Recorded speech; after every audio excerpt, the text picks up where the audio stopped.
مذہب اسلام حقوق انسانیت کا سب سے بڑا علمبردار ہے۔ اسلام نے مفلس و مالدار، امیر و رعایا، عربی و عجمی، حتیٰ کہ مسلم و غیر مسلم میں کوئی فرق روا نہیں رکھا۔ اسلام ہمدردی، رواداری اور اتحاد کا سب سے بڑا داعی ہے۔ اسی لیے اسلام نے ذات پات، بھید بھاؤ اور انسانی طبقات کے فرق کو مٹا کر رکھ دیا، بلکہ ہر اس عمل سے روکا جس سے دوسرے فرقوں کی دل آزاری ہوتی ہو یا اس سے فتنہ و فساد پیدا ہوتا ہو، یہاں تک کہ دوسرے مذاہب کے معبودوں کو برا بھلا کہنے سے بھی روکا۔ اسلام میں رواداری کی اس سے بڑھ کر مثال کیا ہو سکتی ہے کہ مذہب اسلام قبول کرنے پر کوئی زبردستی نہیں، بلکہ اعلان کر دیا فَمَنْ شَاءَ فَلْيُؤْمِنْ وَمَنْ شَاءَ فَلْيَكْفُرْ۔ بلائی کا جواب اس سے بڑھ کر بلائی سے دینے کی ترغیب دی، برائی کا جواب بلائی سے دینے کی تاکید کی، بلکہ عفو و درگزر میں اس کا ایک جملہ وَلْيَعْفُوا وَلْيَصْفَحُوا تمام مذہبی کتابوں اور اخلاقی فلسفوں کو پیچھے چھوڑ گیا۔ چنانچہ اسلام کی اسی مذہبی رواداری کے ہر گوشے کو واضح کرنے کے لیے فرع اول کے آخری مصاحم کو دعوت دیتا ہوں، جن کا اسلوب بیان ایسا انوکھا اور نرالا ہے کہ ان کی تقریر میں سورج کی چمکتی ہوئی پیشانی اور پھولوں کی رنگینی آشکارا ہے۔ اس سے میری مراد شعبہ سعیدی کے ایک بے باک خطیب انعام الحسن چھاپی متعلم درجہ عربی پنجم ہے۔ موصوف تشریف لائے۔ لبوں کو کھول دو گلوں کی شگفتگی کے لیے، لبوں کو کھول دو گلوں کی شگفتگی کے لیے، ترس رہا ہے زمانہ بس ایک ہنسی کے لیے۔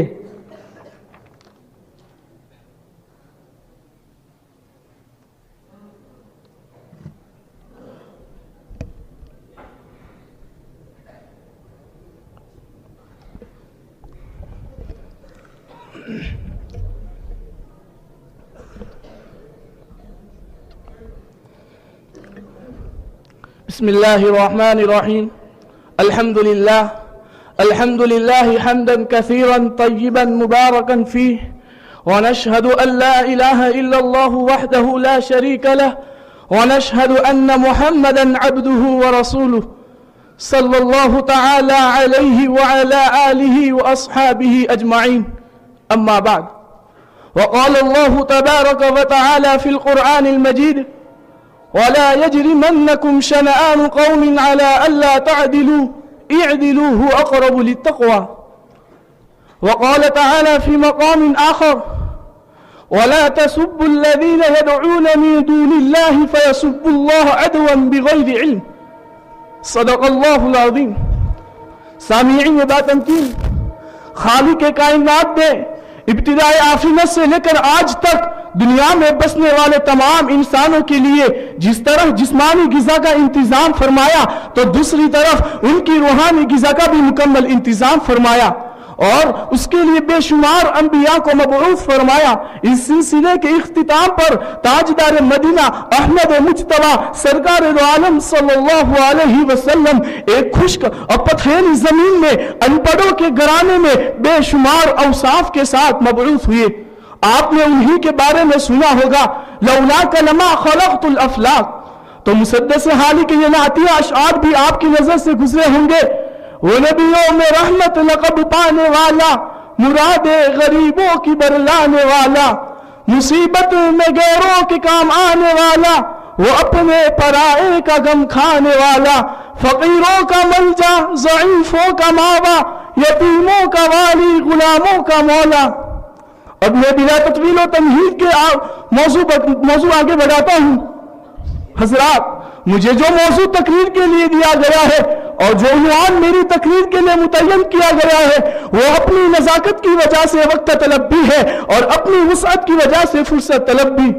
اب میں متحیر ہوں کہ تھوڑے سے وقت میں اس بحر زکوان کی کس طرح پیمائش کروں۔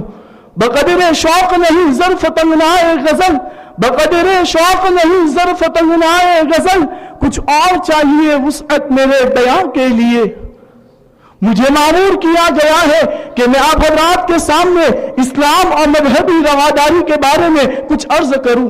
اسلام وہ ہماگیر مذہب ہے جس نے زندگی کے ہر شعبے کو اپنی فیض تعلیم سے سیراب کیا ہے. جہاں اسلام نے عبادت و سلوک کا طریقہ بتلایا وہاں اسلام نے الفت و محبت کا سلیقہ سکھایا. اسلام نام ہے شفقت و محبت کا، الفت و محبت کا، ہمدردی و خیر خواہی کا، انسان دوستی و خیر سگالی کا، انصاف پروری و عدل گستوری کا، فراخ دلی اور رواداری کا. یہ ساری خصوصیات اس کے بنیادی اصولوں میں ہے. اور روز ازل ہی سے صرف ان کا داعی ہی نہیں رہا ہے بلکہ ہر دور میں مسلم حکمرانوں نے انہیں عملاً برت کر دکھایا ہے. اور انہی کی وجہ سے دوستوں ہی میں نہیں، دشمنوں میں بھی، اپنوں ہی میں نہیں، غیروں میں بھی یہ مذہب پھیلتا اور انہیں اپنا بناتا چلا گیا. لیکن دشمنان اسلام خاص کر یہود و نصارہ کو روز ازل ہی سے اسلام اور مسلمانوں سے سخت دشمنی رہی ہے. تعصب اور بغض و حسد نے ان کی نگاہوں پر ایسا دبیز پردہ ڈال رکھا ہے کہ جس کی وجہ سے اسلام کی ساری خوبیاں انہیں علوب کی شکل میں نظر آتی ہے. اسی لیے وہ کبھی اسلام کو بنیاد پرست اور دنیاوی ترقی کے میدان میں بچھڑا ہوا تو کبھی دہشت گردی، وحشت و بربریت اور جہاد و قتال کے نام سے موسوم کرتے ہیں. حالانکہ اسلام اور مسلمانوں کے روشن اور تابناک ماضی کا ان افترا پردازیوں سے دور کا بھی کوئی واسطہ اور تعلق نہیں، بلکہ اسلام ہی کے آنے سے اس وقت کی ظلم و زیادتی، جبر و تشدد، وحشت و بربریت اور سفاکیت کا خاتمہ ہوا. عدل و انصاف کا دور پیدا ہوا. ظلم و بربریت کی چکی میں پستی، بلکتی، سسکتی، کراہتی اور فریاد رس انسانیت کو عدل و انصاف، اخوت و مساوات، ہمدردی و خیر خواہی کا پیغام، چین و سکون اور امن و امان کا مژدہ ملا. شتربانوں اور خانہ بدوشوں کی کایا پلٹ گئی. تھوڑے ہی عرصے میں شتربان سے جہابان بن گئے. قیصر و کسریٰ کی تاج پیروں سے رون دیے. زمین کا جغرافیہ بدل دیا، حتیٰ کہ پوری دنیا کی تاریخ بدل دی. دشمنان ملت بیضا اسلام کے ہر دور اور ہر عہد میں انسانی ہمدردی، فراخ دلی اور رواداری کے دو چاند نہیں بلکہ بے شمار واقعات سے تاریخ و سیرت کے صفحات بھرے پڑے ہیں. مدینہ منورہ میں حضور اکرم صلی اللہ علیہ وسلم کے کچھ اہل کتاب پڑوسی تھے. آپ ان سے حسن سلوک سے پیش آتے تھے، انہیں ہدیہ دیتے تھے اور ان کا ہدیہ قبول بھی فرماتے تھے. حتیٰ کہ ایک یہودی عورت نے ایک بکری کے دست میں زہر ملا کر آپ صلی اللہ علیہ وسلم کو ہدیہ کیا تو آپ نے اسے قبول فرمایا، کیونکہ ہدیہ قبول کرنا اور پڑوسیوں کے ساتھ حسن سلوک سے پیش آنا آپ صلی اللہ علیہ وسلم کے معمول میں تھا. حبشہ کے نصارہ کا وقت آیا تو آپ نے ان کو مسجد نبوی میں ٹھہرایا اور خود ان کی خدمت و ضیافت کی. اسی طریقے سے آپ کے بعد خلفائے راشدین بھی اسی مذہبی رواداری اور خیر خواہی پر عمل پیرا رہے. چنانچہ خلیفہ ثانی حضرت عمر رضی اللہ تعالیٰ عنہ جب بیت المقدس میں فاتحانہ طور پر داخل ہوئے تو مسیحیوں کی اس شرط کو قبول کرتے ہیں کہ اس میں کوئی یہودی نہیں رہے گا. بیت المقدس کے بڑے گرجا میں عصر کی نماز کا وقت ہو جاتا ہے تو آپ رضی اللہ تعالیٰ عنہ صرف اس اندیشے سے اس میں نماز نہیں پڑھتے کہ ان کے بعد مسلمان اس میں نماز پڑھنے اور اسے مسجد بنانے کا مطالبہ کریں گے. ان کے دور حکومت میں مصر کی ایک مسیحی عورت آپ سے شکایت کرتی ہے کہ مصر کے گورنر حضرت عمرو بن عاص نے میرے گھر کو میری مرضی کے بغیر زبردستی مسجد میں شامل کر دیا ہے. تو حضرت عمر رضی اللہ تعالیٰ عنہ حضرت عمرو بن عاص سے پوچھتے ہیں تو وہ جواب دیتے ہیں کہ مسلمانوں کی تعداد بڑھ گئی ہے، ان کے لیے مسجد تنگ پڑ رہی تھی اور اس مسجد کے بازو میں اس عورت کا گھر تھا. میں نے بہت زیادہ قیمت دینا چاہا لیکن اس نے لینے سے انکار کر دیا تو مجبوراً اس کے گھر کو منہدم کر کے مسجد میں شامل کر دیا اور اس کی قیمت بیت المال میں رکھ دی. وہ جب چاہے اسے لے سکتی ہے. میرے محترم، یہ ایک ایسا عمل ہے جو ہمارے موجودہ قوانین میں مباح ہے. حضرت عمرو بن عاص اپنے اس عمل میں معذور تھے لیکن پھر بھی حضرت عمر رضی اللہ تعالیٰ عنہ نے اس مسجد کی نئی تعمیر کو منہدم کیے جانے اور اس عورت کے گھر کو اس کی سابق حالت میں لوٹانے کا حکم دیا. یہ اسلامی رواداری کی ایک ایسی نایاب مثال ہے جس کی نظیر تاریخ کے کسی دور میں نہیں ملتی. محترم حاضرین مجلس، اسلامی تاریخ میں مذہبی رواداری کے جو واقعات پیش آئے اس کو تاریخ کے اوراق کیسے بھلا سکتے ہیں. ان واقعات میں سے ایک دو واقعات آپ کے سامنے پیش کرتا ہوں. ان میں سے ایک واقعہ صلح حدیبیہ کا ہے، جب مسلمانوں نے مدینے میں اپنی حکومت قائم کر لی تھی، ان کی تعداد اور قوت بڑھ چکی تھی، جنگی سامان بھی بنسبت پہلے کے بہتر تھے۔ آپ نے اپنے 1400 جانثاروں کے ساتھ عمرہ کے ارادے سے احرام باندھا تاکہ مکہ والوں کو جنگ کا شبہ نہ ہو، لیکن اس کے باوجود خدا کے رسول کو خدا کے گھر کی زیارت سے روک دیا گیا۔ گفت و شنید کے متعدد دور کے بعد جو شرائط نبی کریم صلی اللہ علیہ وسلم نے منظور کیے وہ بظاہر پورے طور پر مسلمانوں کے خلاف تھے۔